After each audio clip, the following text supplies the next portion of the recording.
Now that you know how AX is like, is there anything you do differently for next year if you got in again? That's strong. But I feel like because you do so many... Anime Expo. Anime Expo! How would you approach conventions differently, or even similarly, next year? Hello everyone, and welcome to the premiere of Season 2 of the Creative Confessions, where we talk about all things Artist Alley, manufacturing products as an artist, and small business advice. I'm your host Macy, and I'm the artist and designer behind Mualcaina, a small business focused on kawaii designs. So in Season 2, I want to delve deeper into the Artist Alley and vending scene, reflect on things and how they've changed since the beginning of the year, and consider what we can do for next year. With all of that said, who better to discuss this with than two friends who are also doing Artist Alley full-time, Jiyoon of JYK Doodles and Ivy of DrawnbyIvy.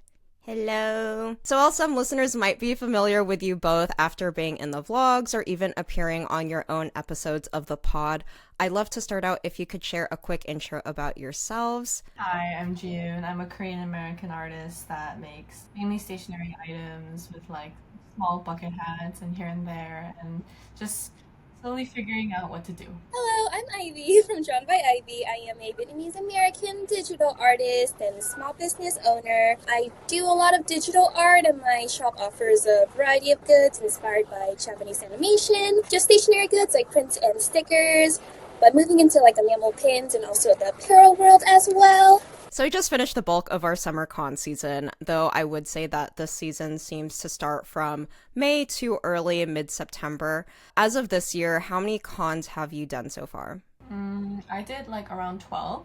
I have done 12 cons so far this year. Oh, okay. Oh, the same. Nice. Yeah, the same. I counted beforehand too.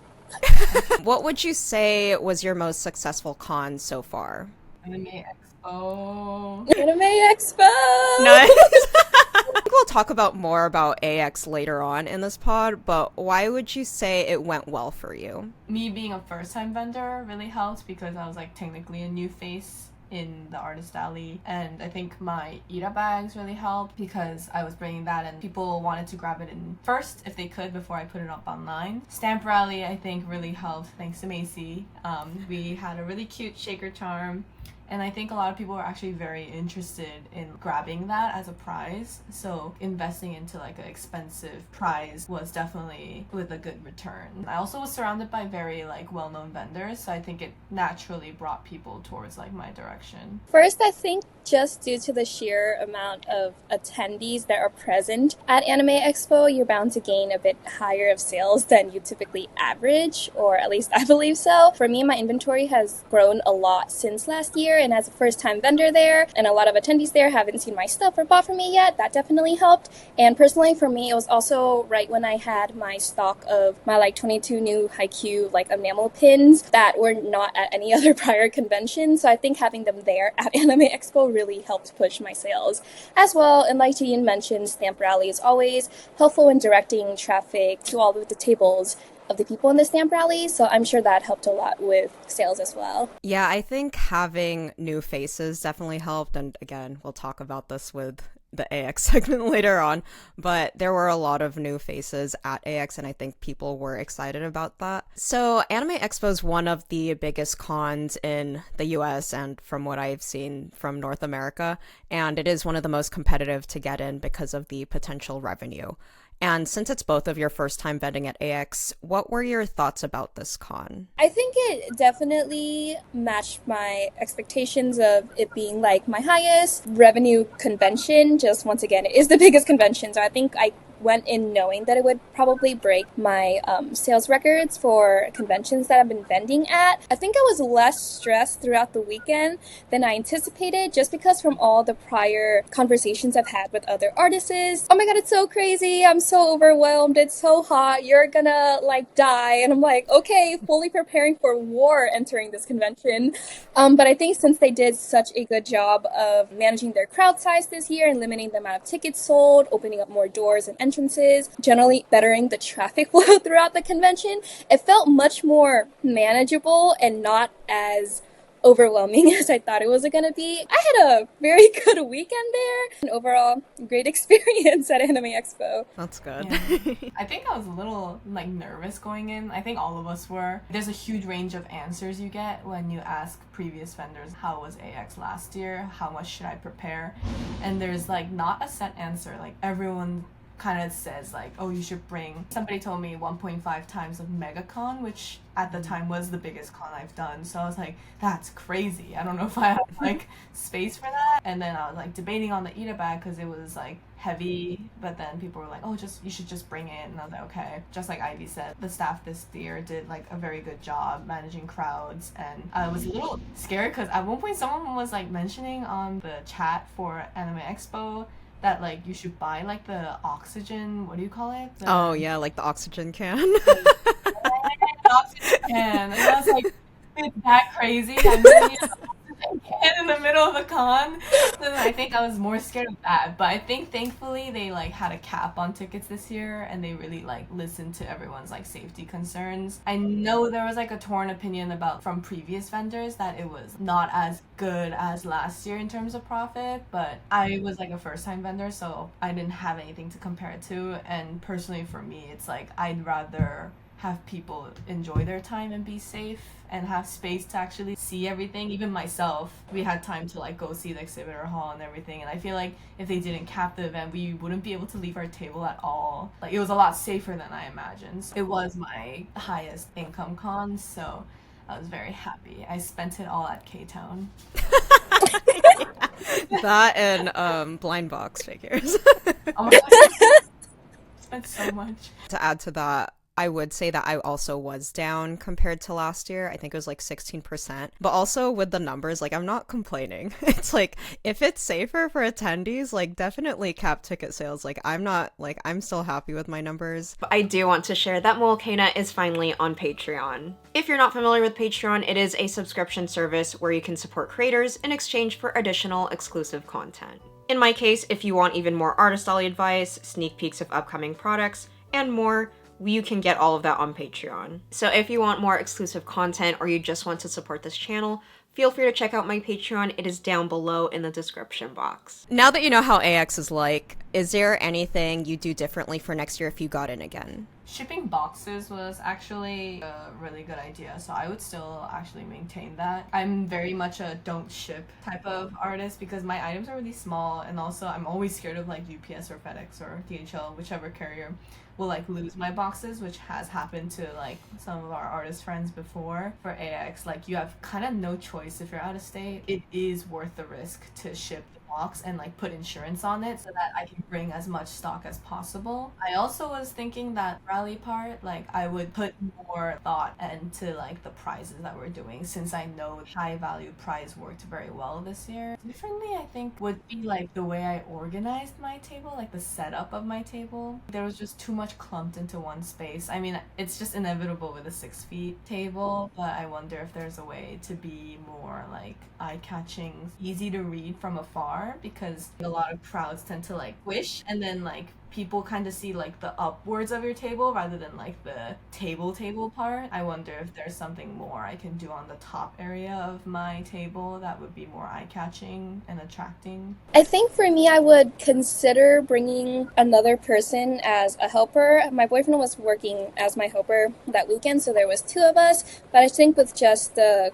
crowd at AX, having an additional person to be able to switch out on shifts would probably be really useful. And at least for me, during AX, I just wanted to go around, walk and look at all the exhibits and all the artist alley tables there. And I felt really bad just like leaving my boyfriend there working all day by himself whenever I left. So I think maybe bringing along another person to, help kind of alleviate some of the work so we can take turns walking around and stuff would probably be really helpful and good for all of us to not get so burnt out and like tired throughout the 4 days of the convention. Yeah, I noticed out of all of the conventions, I feel like AX is the one where it's really nice to have 2 other helpers with you because of that rotational aspect. Because, like for Artist Alley AX, technically you can have 2 additional helpers, but there can only be 2 people behind your table. So having that aspect of being able to rotate is really nice because, like what you mentioned, there's so much to do at AX that it's kind of hard when there's only 2 of you, because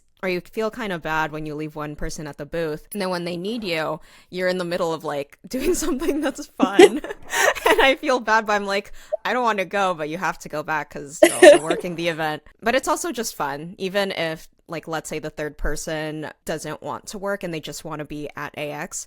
It's just nice, like, oh, you know, just having an extra person there is just very useful in a lot of aspects. Going back to other cons you vended at overall, how do you feel about the ones that have occurred so far this year? So kind of like comparing last year to this year's con performance. There are a few cons that I went back to. Like, for example, GalaxyCon Richmond, Raleigh, and then Otaku Fest I actually went back, but I sent a proxy for that one. And then MegaCon, ALA. If I were to talk about ones that stand out, I think Otaku Fest was one of them. The changes that I saw there were pretty big for me, at least in numbers. I think last year's consensus was like, oh, it's pretty good. This year was like, oh, like it was very slow. A few things impacted this. I think Otaku Fest last year was at like a hotel, a very small artist alley. It was also back in like January, so then it was during like post-holiday season. This year they changed it to May, and then they also moved to the Miami Convention Center, so then they changed the location and the date, which I think really impacted the audience a lot, like the attendees. A lot of people either didn't come. I wonder if there was like a different type of audience since the location also changed. I mean, I wasn't there in person, so I can't really speak too much about it, but at least from what I'm seeing in terms of numbers, I did a lot less than last year. Like, someone asked about like returning to a specific con, I always would say like, oh, you should check if the date is around the same range, and if the location is like in the same place, because surprisingly it impacts it a lot more than I thought. Yeah, I never would have thought of that, to even consider if it's in the same location or the same date, because that would impact it that much. Yeah, actually I heard the same about like Hallmat, because Hallmat's changing their location year, and I think I met a few people at MegaCon that like love attending Hallmat, and I was asking them about their Hallmat experience, and they were like, yeah, we're kind of bummed that it's moving out of the hotel, because for us the whole experience is like having fun, getting drunk, and then like shopping, and then you're like, oh, I'm kind of tired, I'm gonna go back to my room and sleep, so then they like immediately go back up. So I wonder what Hallmat will look like this year now that they have a location change. For me, the 2 conventions that I returned to this year from last year, at least so far, was ALA and Level Up Expo. And I think in my experience, both events went better for me this year compared to last year, but I think it's also just in part to how much my catalog has grown this year compared to last year. Last year I had like some charms, some stickers, some prints, 2 tote bags, and like maybe like 4 or 5 enamel pin designs. And this year my catalog is much more filled out with a lot more higher ticket items, especially the apparel. And so I think that definitely helped me see a really substantial increase in my sales and my profit and revenue. At least for ALA, I think the crowd has been steadily growing throughout the years, but with that, they have also been like increasing the amount of artist alley tables. So it's like at least the crowd increasing kind of makes up for the fact that the number of artist alley tables is increasing, so maybe growing at the same rate for a level this year. I'm not too sure about the number of artist alley tables or the crowd size. I think they did have more in attendance this year, but I think this year for me I also got better table placement. Last year I was the corner table at the very last row of artist alley, and this year I was right in the center at the very first row, so very big difference in table placement. And of course it's something you can't control at these events, but it's also something that can impact your performance as well. So though I think an increase in my sales is due to my catalog, I can also attribute a part of it at Level Up to my different table location this year. But I'd say for both conventions, I did much better this year at both of them compared to last year. Oh, that's good. I think that's the hard part, is when your table placement is determined by the venue, or like not the venue, but by the con. And it's just so hard when like one year you do really well because you're near the front or you're near the entrance. But then later on, if you're like towards the back, Like, it's such a big difference, and it kind of sucks, but it's its own struggle. It's like womp womp. Womp womp indeed. Macy, what about you? Oh, for me?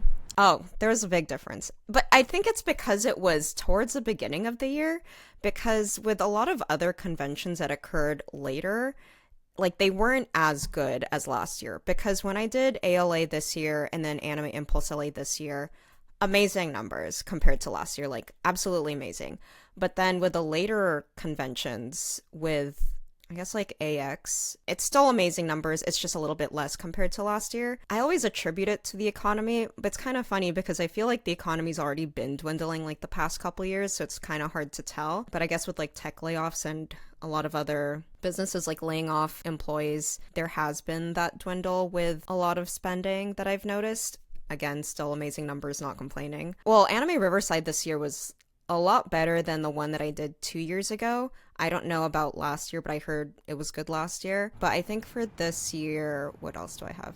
I have X Chibi coming up, and then Anime Pasadena coming up, and then SJ Made in November. So those I'm interested to see how those kind of play off compared to last year, especially with the election. I don't know, like based on like how the election goes. Yeah, and it's like, well, the election results. It's like, will people be spending because they're sad with how like the election plays off? I don't know. It's so off topic, but do you guys keep seeing in the Discord, and whenever anyone chats, they always bring up election year, and they're like, "Oh, I did bad at this convention. It's election year." I'm like, wait, what do you mean? Yeah, I actually asked someone about that, and apparently it's because like people will spend money on like the campaign. Okay. But yeah, I heard that too, especially with Otakon.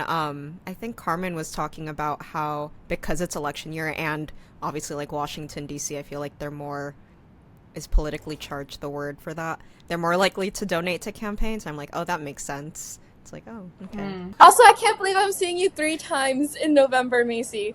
Oh my god. You're prepared to get sick of me. Prepare to be sick of me. East Coast cries. No, come join us. I do. Okay, at least I somehow made my way to Chibi. I thought I wouldn't be able to go. Big dinner Chibi. Woohoo. 2 dinners if we can. Was there a con this year that surprised you? Richmond GalaxyCon continues to surprise me with the lack of their data in the center. Oh. Like, nothing works in there. Like, everyone's phone is shut down. Like, my neighbors, like, none of them had data. So I feel like in that sense, it really surprised me. Because I was like, this con center still doesn't have good data. Like, it's happened, like, 2 years in a row now. Even with a hotspot? Yes, even with a hotspot. So what I did was that I had to, like, it was such a weird method. I would, like, turn off the hotspot and then disconnect the square, turn on the hotspot, connect the square, and immediately do the transaction.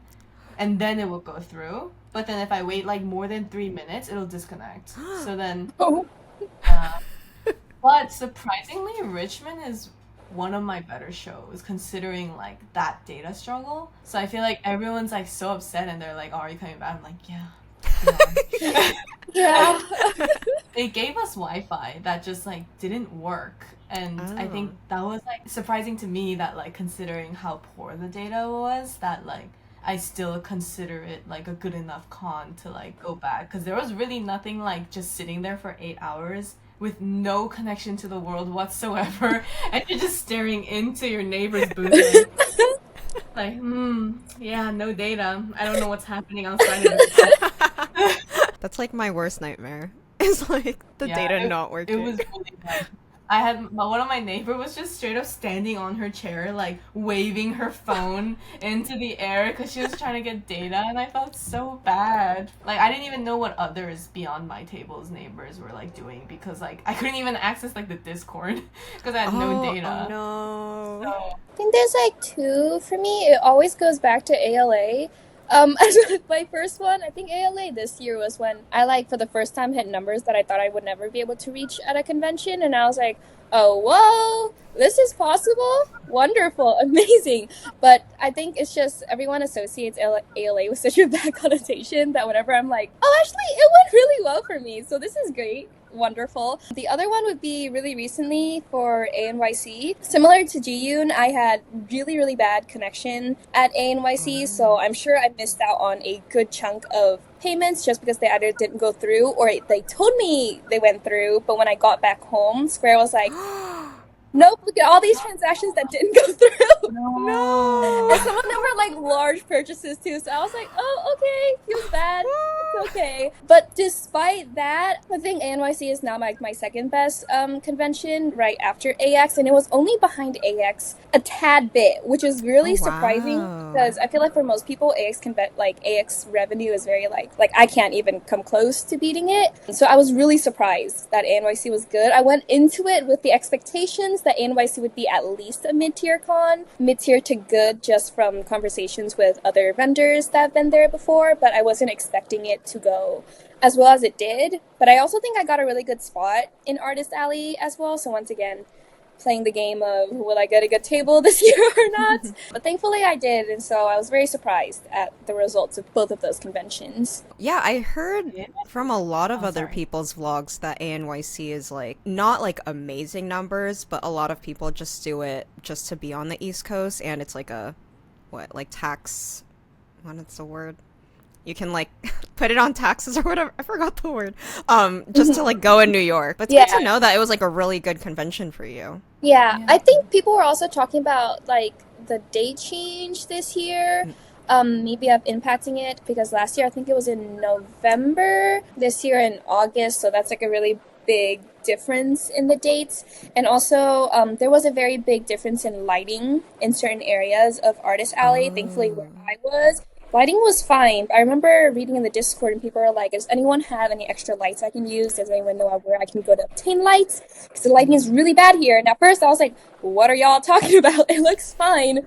Until I was walking around and I just like reached this one area of the hall where there was a very, very big difference in the lighting, where it just suddenly got so much darker that without extra lightings to shine onto your display, the visibility of it would not be great. So I think that probably also can impact your sales by a good amount as well, depending on where your location is in the hall. So it makes sense, and it's unfortunate, but there's just like so many factors that come into play when it comes to like what your performance is going to be like. I feel like ANYC's like table structure this year was very interesting. It was whack. Wait, so like how was it this year? Because I think last year it was just rows, right? It was still rows, but it felt like for some reason, I don't really know why, it felt like harder to navigate this year. I think it was because they increased more tables. They also like rotated it. Like if it was up here last year, like it's kind of like this year over here. But what I felt as an attendee like walking around was that like it was very hard to just stop and look compared to last year. I feel like last year I felt like I had a lot of space to look. But this year, there was a lot of times where I was getting, like, drifted away with the crowd. I'm like, oh, but I want to see that pin. And then I just get, like, dragged away. It was really also hard to find the table I saw before, like, compared to last year. Like, let's say I, like, wanted to see this one table, like, I don't know, in specific row, like N or J, or there weren't any marks, so then that was already hard. But the rows aren't necessarily, like, all in straight, like, they're all straight lines, but it's mixed with, like, staggered. And it's kind of like if you were to go like the normal zigzag way, you will miss tables, and like you will find yourself like either back where you were and you're like, wait, I was here like 5 minutes ago, or you'll skip a row and somehow end up at like the row after, and you're like, okay, and then you don't even notice that there was a row in between that you just missed. So then I found myself going back like again and being like, wait, I didn't see this table before. I think it's a good point you mentioned as well with like just like being drifted away in the crowd or feeling like you couldn't really stop. I think the thing that also helped me was that I had a corner table this year. And so with that corner space, it allows people to actually kind of just stop at your table and kind of linger a bit if they want to, rather than being like an inline table where you might, like Jiyoon say, pushed along with the traffic of the crowd and not stopping when you want to stop. So we're not unfamiliar with how vending in Artist Alley can be very expensive, especially when it costs thousands up front before we can even stand behind our table. What are some of the ways you try to save money or cut costs when vending in Artist Alley? stay is always best if you have a friend or even just an artist friend. I usually do this like exchange where it's like I house you and you house me kind of vibe. Thankfully, some people are like so gracious enough to house me every time I'm visiting. So flight is always like, I don't really care what I'm on as long as I get there and I have my luggages. Southwest or like, actually these days I try to take Delta more, mainly because of the points that I want to get. Northeast cons at least I've been to, like Delta has a lot better of options when it comes to like flight time. Like Southwest, I always for some reason have to transfer somewhere, and I try not to risk transfers because that's like the fastest way to lose your luggage. So then direct flights is what I try to go to. So I think I try to weigh all those and then see what's the best option to save in terms of flights. Like Jiyoon mentioned, I think the easiest place to save would probably be your stay. So staying with a friend if you could, compared to a hotel. And if you need to stay in a hotel, I try to find other people to split the hotel room with just to save on costs. I've done several conventions this year where I was in an area with like better public transportation. So when I was at Otakon, I was public transiting to the convention center every day instead of, taking an Uber, just to cut down on some of the transportation costs, same as when I was doing ANYC. And then, like Jiyoon said, for food, if I'm going to be working like 10 hours a day, then I'm going to eat good. I'm not too afraid of spending in that category. And then for flights, I just try to book it as quickly as I can. So it's like once I get the confirmation, I try to book the flight as soon as possible, since the further out from the convention date that you book, the cheaper the flight is probably going to be. And since I fly Southwest, cancellation is really easy. So if sometimes I'm like really worried, or I like see a really good deal for a city in a weekend that I want it to be in, I would sometimes just book the flight. And if I don't get into that con, I'll just cancel it later and it's no big deal. And so just booking your things early as well definitely helps you save up on some of the costs, since it adds up a lot.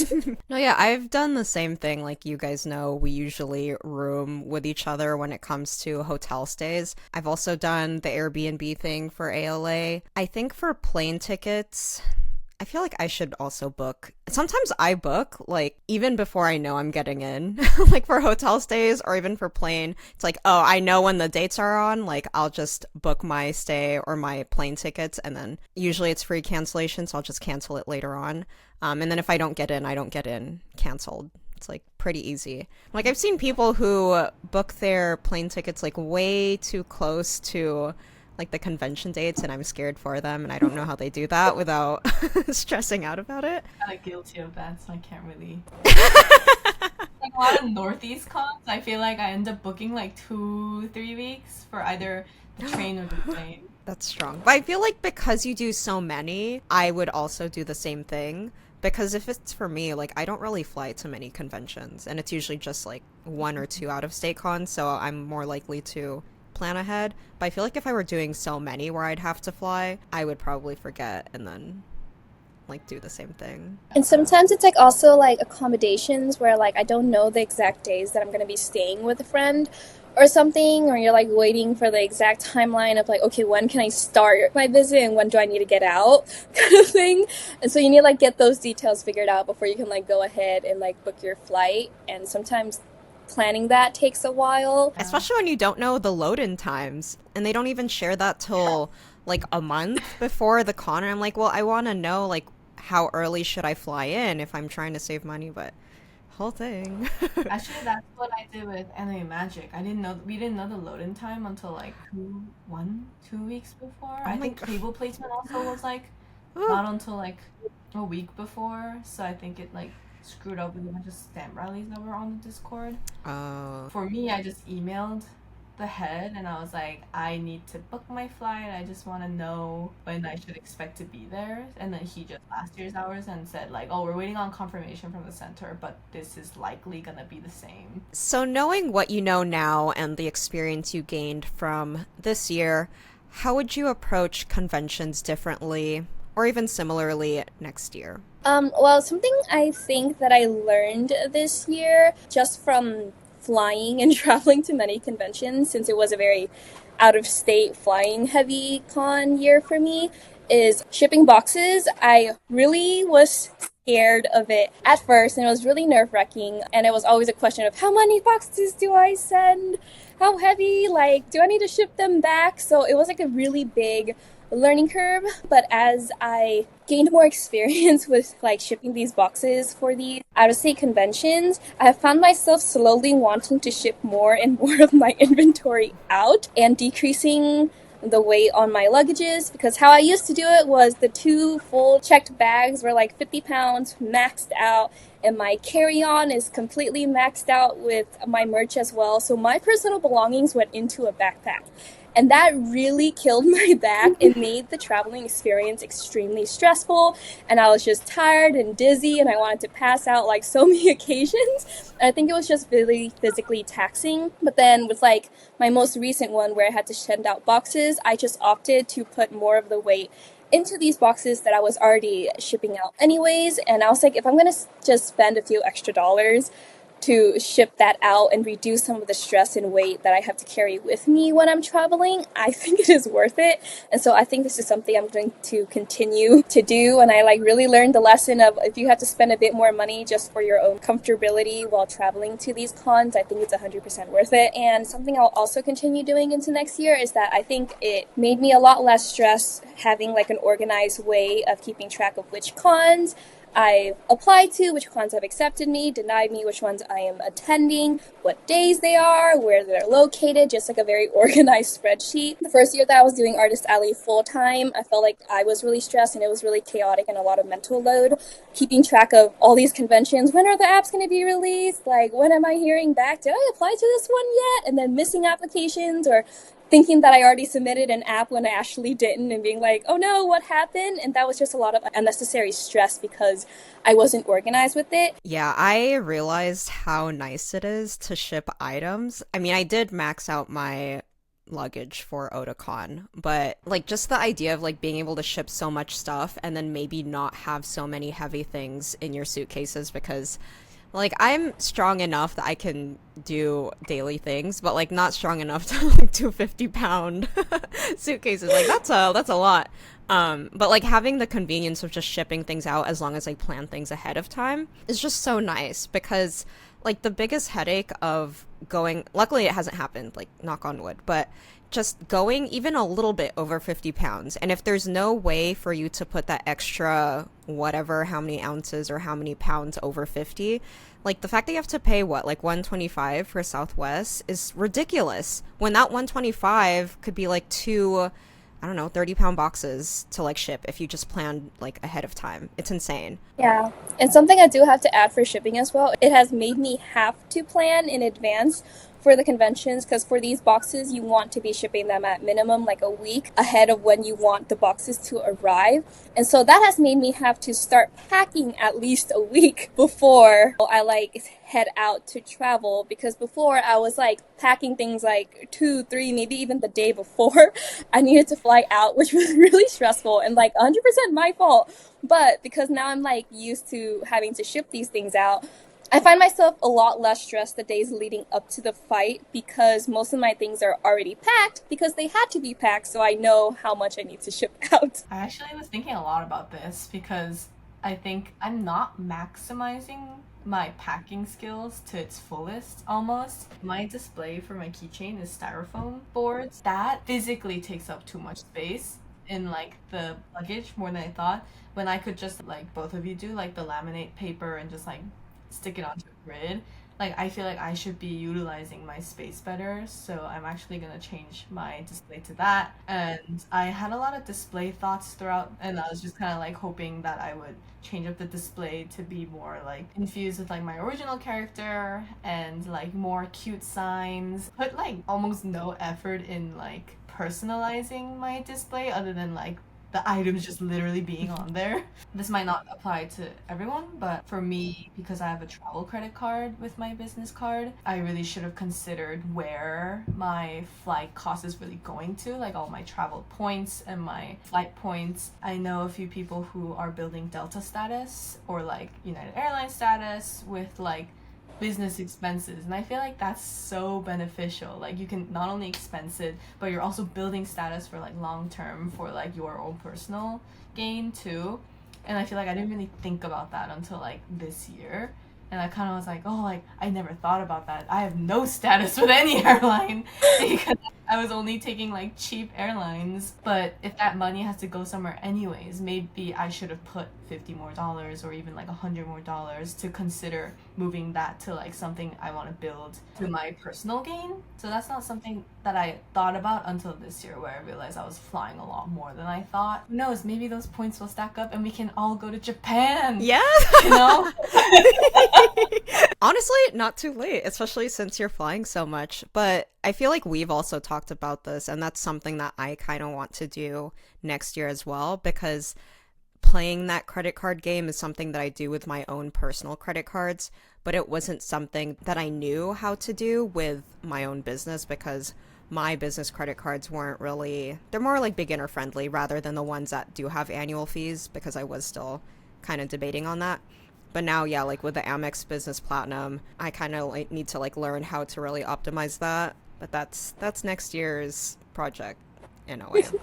That's next year's problem. Yeah. And like talking about flights, actually, since you both have done quite a number of flights flying to different cons out of state, what advice would you give to someone flying for their first convention?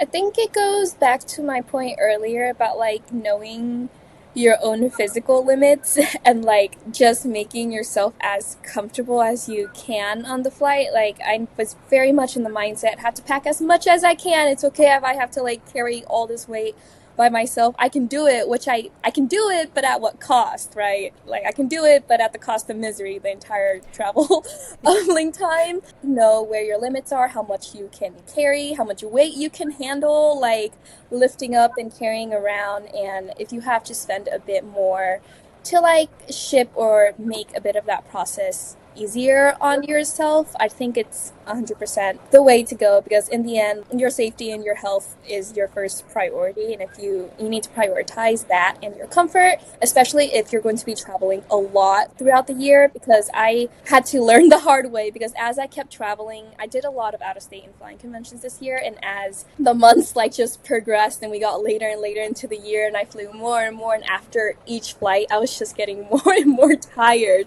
and it just got to the point where I just realized like I can't do this anymore. I can't do this to myself anymore. It's going to reach a point where you just can't, and so just accept that fact early on and prioritize yourself first from the get-go.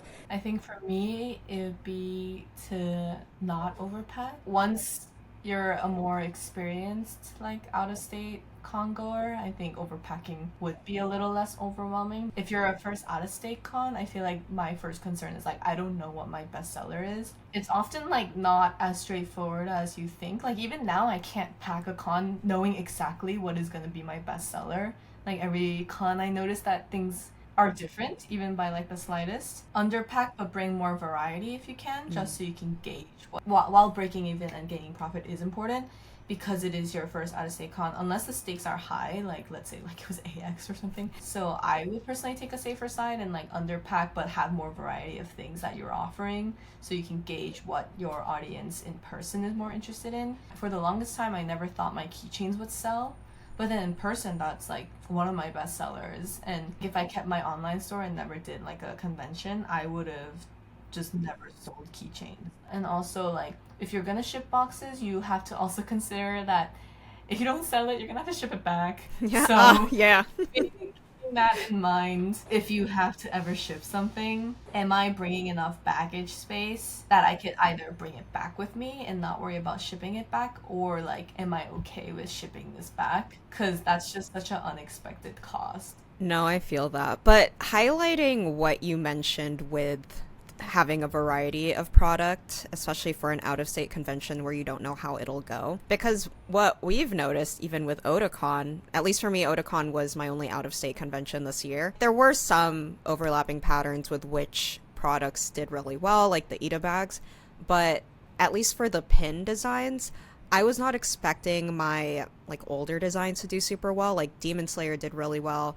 Jujutsu Kaisen did super well compared to a lot of the California conventions. Usually my One Piece does super well.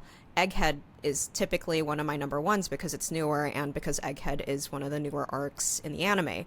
But for Otakon, like Egghead, it did okay, but it wasn't outselling like Jujutsu Kaisen and Demon Slayer, which I was kind of surprised by. Even throughout that, like, because there's just so many different patterns based on like different states and like different locations, it really is hard to tell. Even now, I sometimes don't know which products will do super well. For Jiyoon, you took the train to Otakon, which is a DC con from New York. How was that experience for you as a vendor, at least compared to flying? And I guess later on, do you have advice for someone considering this option? I actually took the train twice at this point. One was for Otakon and one was for, oh my god, I totally forgot, but I went to Fan Expo Philly. I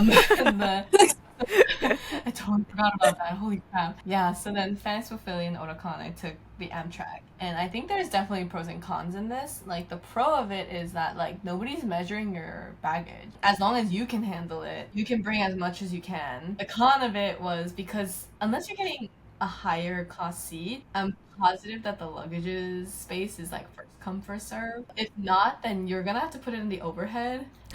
And that thought was like my worst nightmare. I'm not gonna be able to put my 60-pound luggage by myself up that like bin. If you are gonna take the train, having a helper is very helpful because like when me and Ellie like went to Otakon together, it was nice that I could bring more bags. Having someone watching your luggage the entire time, because that was also the issue with Ellie when I was soloing. I had to keep an eye on my luggage like the whole time because in flights you just drop it off and you just kind of like forget about it until you have to pick it up. But for the train, you kind of have to remember it. I would go early. I just kind of like asked like the security people there, like when I was like, oh, it's my first time on the Amtrak. I have so many luggages. I need help. So then they let me go in with the elevator a little early so that I could secure a spot with luggages. But I don't know if that will work every time. I know they have a service called the Red Cab. It's like a free service where they help you with like your luggages, like if you have a lot of them, and they'll like help you carry it up to the train. It's normally a free service, but I did tip them because my luggages are heavy. Otherwise, I would recommend it. It was like a lot more affordable for me, at least, to take the train than to take the plane. Okay, because unfortunately with California, there's not many options to do that. I think if anything, it's just to go to Oregon or Washington. I think there are some Amtrak, maybe Metrolink that goes up north. But otherwise, we're flying or driving. Now there's an Amtrak between SD and LA, and one that takes you to Marquette, but at that rate, I might as well drive. Moving into Stamp Rallies. So now those who frequent anime cons may be familiar, especially this year, with con Stamp Rallies. My first one was actually at last year's Anime Expo, so I've been doing Stamp Rallies for a little over a year now. And since then, I've been in about 12 rallies, and I hosted 8 of them. And while Stamp Rallies aren't a particularly new concept, at least in the artist alley scene, it's a type of game where a group of artists, usually 3 or more, have a stamp card, and customers can participate by completing a task to receive a stamp. And once a stamp card is completed with everyone's stamp, they can receive a prize. And I feel like common tasks range from visiting the artist booth, leaving a tip, or making a minimum purchase amount, which is the ones that I'm usually doing. And since a year ago, I've noticed the growth in popularity for a lot of these stamp rallies, and I was curious to know your thoughts on them. Have you noticed a growth in sales when you participated in stamp rallies versus not participating in stamp rallies? I definitely do see like more people coming to the tables, or at least to like around whatever tables are participating in a set stamp rally. It definitely does help to bring traffic to your table, and then usually also leads to a purchase as well if the attendee is really interested in the prize. So I think at least towards the beginning of the year, when stamp rallies were kind of newer and slowly gaining traction, it was a really useful way to help drive traffic and sales at your table. But I think as the year has gone on and it has increased in popularity, I've definitely seen a huge increase in the amount of stamp rallies at a convention, and also the prizes have gone much more up in value. Most of the time when we started off, it was a pack of stickers from each artist or a collaborative sticker sheet. And then now it's moving into really large item territory like charms, tote bags, hats, mugs, you name it, they probably exists. And I was really surprised, especially seeing this for the first time at Anime Expo, because we had anticipated more grand prizes for such a big convention, but I was not anticipating the level of grand that we were seeing for these prizes. So in almost a sense, it feels like even the Stamp Rally scene has become more competitive in a way, which does, I think, cause a bit of stress, because then now it just feels like, oh, like a simple sticker sheet can't cut it anymore. I also like worry about like, oh, if you have this large ticket item as your prize, it's only justifiable if your minimum purchase is like higher per person, but then will the customers like want to spend that much money just for this like prize? And then it's gotten a bit more complicated. I do still love and enjoy Stamp Rallies, but I think personally for me, it was just so surprising to see such an exponential growth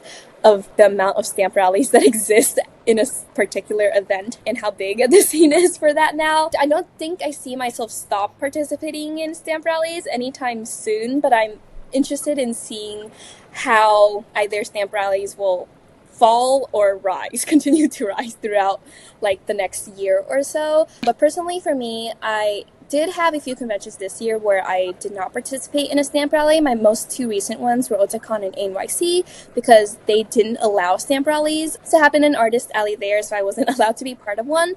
And despite not being a part of the Stamp Rallies at all, I definitely still had really good sales. So I'm not saying if you're not in a Stamp Rally, you're not going to do good. That's not what's going to happen. I did fine without the Stamp Rallies, but I think it's also because they're pretty big conventions and I do have a following, so people are already kind of there looking to shop at my table. But Stamp Rallies help, especially if you're a smaller artist who doesn't have a very established following online yet. It's a really good way to get sales to your table and drive traffic to your table so that people can find you and your beautiful art there. I feel like Stamp Rally is almost like when you go to those online stores and give you like a welcome new customer, here's 10% off if you like sign up with your email. Like, Guilty. I'm totally guilty of that. It's almost like that slight nudge that you kind of need is like through the Stamp Rally. Oh, like I want this item, but oh, now this Stamp Rally gives me a reason to like buy this, like girl math, you know? I think people have fun with it, but also it does motivate someone to be like, oh, I'll just buy this because like I'm part of this Stamp Rally right now anyways. I did notice that like when I'm not in a Stamp Rally and others are doing Stamp Rallies, for example like in Anime Magic or like Galaxy Cons, I was not in any Stamp Rallies. I've had people come up and be like, oh, are you part of this specific anime Stamp Rally, because they wanted like something from my table that was part of that anime, and they're like, oh, are you in this? And I'm like, oh, I'm not. And either it goes to like, oh, damn, okay, and they like turn away, which discourages them from like purchasing because they're trying to focus on like the Stamp Rally. Or they're like, okay, I just thought about asking, and they just buy it anyways. It does help, but I don't think it was like, oh, without this, you're not gonna like make it kind of thing. Because like, if they like your item, they're gonna come back and buy it anyways.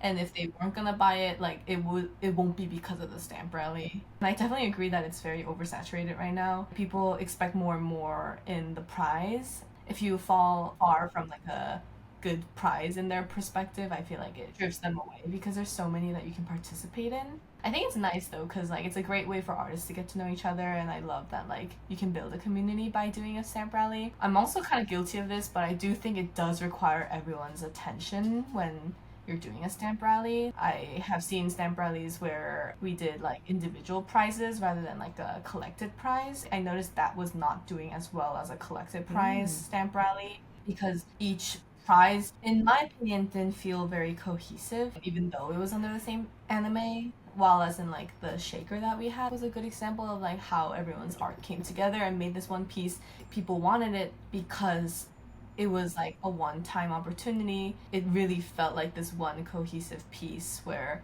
you get to see it, like all of your favorite artists' art into like one special prize. No, I definitely agree. I have noticed that Stamp Rallies are very oversaturated at conventions, and sometimes I kind of welcome when a convention doesn't allow it, because it's like, oh, it's a break from Stamp Rallies.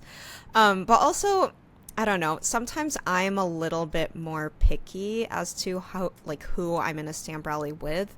And to be honest, like, I'm in the same I'm in a stamp rally with like the same people. I don't know if that's a good or a bad thing. I'm not mad about it. With the prize thing, I was worried about that, especially with Anime Expo, and I realized that, as you mentioned, there's just so many good prizes, especially with AX. Like, yeah, like the tote bags or shaker keychains. I've seen people with like custom socks and I'm like, oh my god, these are so cute. But also like, dang, custom socks for a stamp rally? That's crazy. And I was a little concerned about that with like SAC Anime. Like, should I also do keychains? And is a sticker sheet even like, is it still worth it for a lot of people? I think a sticker sheet is still worth it. And I realized that not everyone is willing to spend that much to get a specific prize. Like for AX, it made sense for the shaker keychain prize to have a $20 minimum spend because it's Anime Expo. And most people who are there are going to spend a lot of money. But I don't think that would work for a lot of other conventions who are a lot smaller because not everyone is willing to spend 20 minimum with every artist. And if the stamp rally has a lot of artists, for the One Piece one, there were 7 people. Not everyone has like $140 to spend. And like for some people, like they didn't just spend $20 like per table. Like some of them spent more. So obviously that's more than 140. Personally, I would reserve the bigger prizes for cons that big and then maybe just smaller prizes for smaller conventions where the minimum spend is like $10 because it's not as big of a hurdle. Still on the topic of stamp rallies, what's the most number of rallies you've been in, and do you have a max count of how many you'd want to be a part of in one particular event? AX, I was in 2. I don't know if I'd go over 2. I think 3 is pushing it, especially if it's at a really busy convention. That's way too many things to keep track of. I think 1 is very manageable. 2 is good. I would definitely highly reconsider 3. Yeah, I wouldn't even do 2 again, personally. I think for AX, I don't want to do 2. I don't know why I did 2. I'm glad I did it, but I don't want to do 2 anymore for AX. Yeah, and I feel like moving forward, I've also just started to just stick to 1 because it's also a lot of energy on your part too. Because I don't know, like, I'm assuming you guys also have like some sort of pitch to tell people. When I did SAC Anime, I was in 2 and I'm like, there's just so much going on. I'm not even going to give the pitch. I'm just going to explain like, oh, because of that purchase, you're in 2 stamp rallies. Here you go. Which I don't know if that's a good thing because I feel like also asking if they're interested in it kind of helps save on cards. But I was trying to just use up all the cards and I didn't want to have any extras. At one point, I just didn't even explain. I stamped it and I handed it to I was like, here you go. So I have fun with it. You can read. It's a lot of talking. Yeah. It's so much. It is. Yeah. I feel like you're like really good with like your like script at the beginning of the convention. You're like the first day, you're like scripting with every person, and then it just gets worse and worse. I go from a long script to like, and here's our stamp rally. Plus, I also learned though, even if some people don't participate in it, like some of them just want the card as like a souvenir, which I thought was cute. And it's technically like a really fancy business card. Like everyone's socials and like their shop is on it. So like even if they don't shop from us, then it's like, well, now they know who we are if they like to read the card. So what advice would you give to someone who wants to vend in Artist Alley but is too intimidated, especially with like the high table prices, just to vend at cons? If table price is the thing that's like stopping you, I would seek out conventions that allow table sharing, because if you're able to like share a space with another artist friend, that heavily cuts down your initial investment cost. And if you're like a new beginner artist, don't have that much to invest in, having like half of a table puts less pressure on you to be able to fill up an entire 6-foot table full of your merch, especially when you're just starting. So you're only starting with 3 foot with whatever merch you can to fill up that table with a reduced table rate, just to see how you like it, like the experience of ending there, because Artist Alley isn't for everyone, and then see how well you do, what products are selling the best for you. So I think just like splitting tables, if you can, within your first few events can definitely help kind of get your foot through the door. I would personally recommend waiting if table price is pressing you. It won't be the only thing that you're going to be paying for, even with a local con. Like, you're going to be paying for gas, food.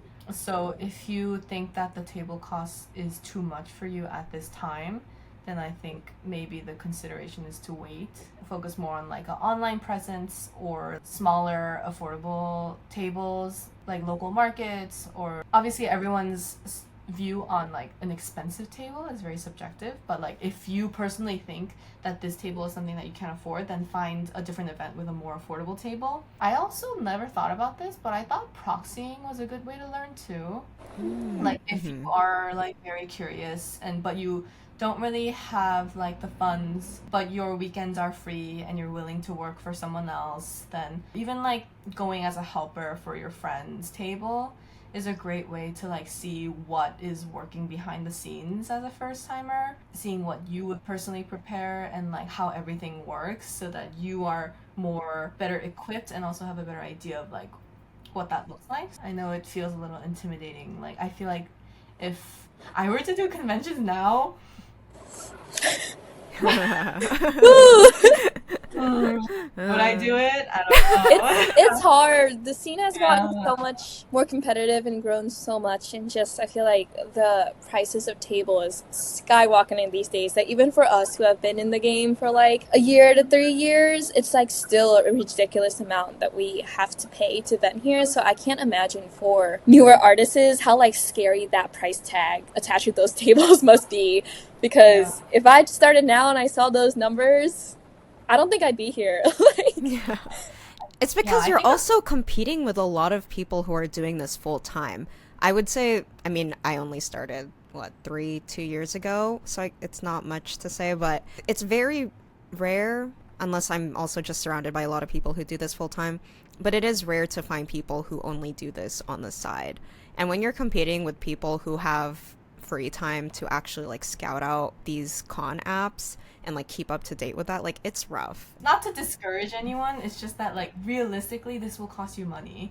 I encourage everyone to try it, but like to know what the realistic parts could be, because I know a few people vent for the first time and are left disappointed because it wasn't what they saw online. Yeah, just like watch these videos of these artists doing Artist Alley full time and take everything with a grain of salt, because I feel like sometimes you see that we're doing really good at these conventions and stuff, and then it's in like, you know, like rose tinted glasses, and it leads to a certain expectations, when in reality, because we do this full time, we have so much energy and time and resources dedicated to our display and to this vending journey that we're doing, that a lot of people who are just starting off or are doing this part-time, they don't have those resources to fully dedicate to Artist Alley and their display, and so of course their experience is gonna look different. Just like take everything we say with a grain of salt, not discouraging everyone, but just know the risk factors associated with Artist Alley and this like line of work, basically. I do encourage it though. It's so fun. I mean, I met the two of you from Artist Alley. It's great. We love it here, but there's always the bad parts. I feel like all of us at this point are at least a year or two experience in Artist Alley, and we still can't guarantee our spots in tables, and I feel like anyone wouldn't be able to confidently say like, oh yeah, they'll definitely take me back next year, unless it's like a rebook system. Yeah. So. Well, thank you guys. This was a really great conversation. So where can our audience find you? Well, you can find me on JYK Doodles. Same on Instagram, just the underscore between JYK and Doodles. Basically, JYK Doodles. My logo is Marshall. So you'll be able to find this logo on everywhere. You can find me online at DrawnbyIvy across all social media. You search for it, I'll be there.